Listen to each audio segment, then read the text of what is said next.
السلام علیکم ورحمۃ اللہ۔ ایک خوشخبری ہے روزے داروں کے لیے اور قرآن پڑھنے والوں کے لیے۔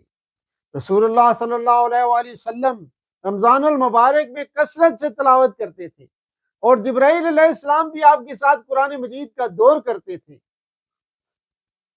روزہ اور قرآن بندے کے لیے قیامت کے دن سفارش کریں گے۔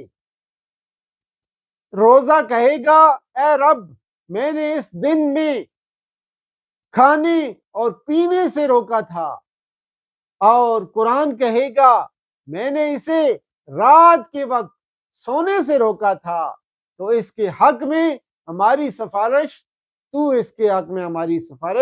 قبول فرما۔